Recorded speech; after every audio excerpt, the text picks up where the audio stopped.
Hey there, it's Mike here again. Sorry this second forum video pointing you to the good stuff that's been going on in there has taken me slightly longer than I'd hoped. One of the reasons is the forum itself. It's really started to kick off now, and there's so much conversation and support and help going on in there that it's taking up increasingly more of my time. The other reason is this new production game thing that I'm doing, where I'm releasing a video every single day, getting up at 4:30 in the morning and going live online at 6 a.m.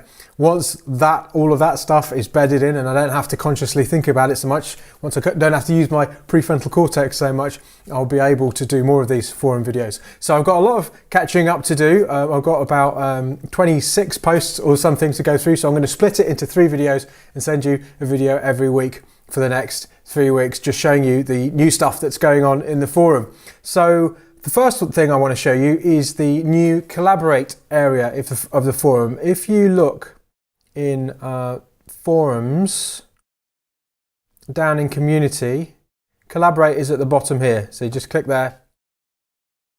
And basically what's happened is that some impromptu collaborations have been happening between program members already. There's been quite a few that have been happening. So I thought, as a result of that, well, why not put an actual place on the forum where you can post if you want to collaborate.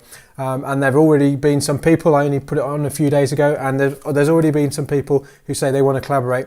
If you do, what I've done is I've created a post here with some questions, and I suggest what you do is you copy those questions. If you want to collaborate with someone, put your name out there, copy those questions and answer them, because then people will know whether you're a good fit without having to waste time going in between you, and then you can private message each other and just sort it out that way. So there's that new area of the forum if you want to do some collaborations. It's a great thing to do. I did a lot of collaborations in my time. In fact, the first thing I ever did was a collaboration, so there you go. Then the next one is from TJ Phillips, who said that a track of his, this is a while back now, but he said that a track of his was taking longer than I'd hoped. And this started a whole conversation about defining finished. And I embedded one of my videos in there about how you defined finished. So if you're finding that you are getting stuck towards the end of a track all of the time, then this thread will be really useful to you. There's all sorts of people chiming in there with what their experience is.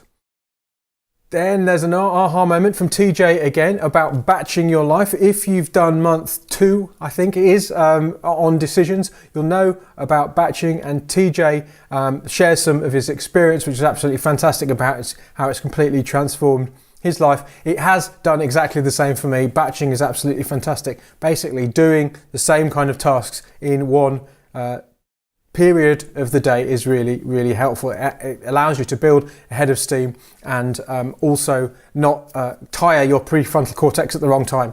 So yeah, there's a really good post there. And then I just wanted to celebrate some success. Unfortunately, this was a while back and Tristan has obviously removed the track off SoundCloud, but I just wanted to show you this post because it's quite motivating when you see how well other people have done with the stuff that you're using. So he finished a track in 10 hours and he basically says he finds it quite incomprehensible. Well, it's not incomprehensible. You have all the resources to do it, probably do it even faster and even better. There really isn't a ceiling to this kind of stuff. So that's absolutely fantastic. Check that out.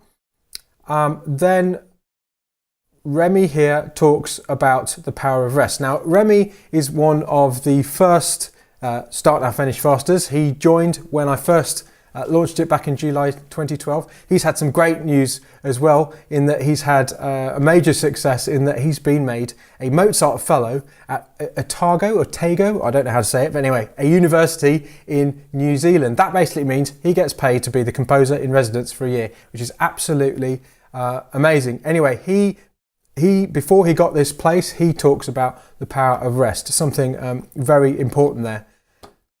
Then JLad talks about differing opinions and perspectives on your music. This is something really important to bear in mind. Basically, you are often not the best person to determine the quality of the music you'll make. And JLad tells a little story about that.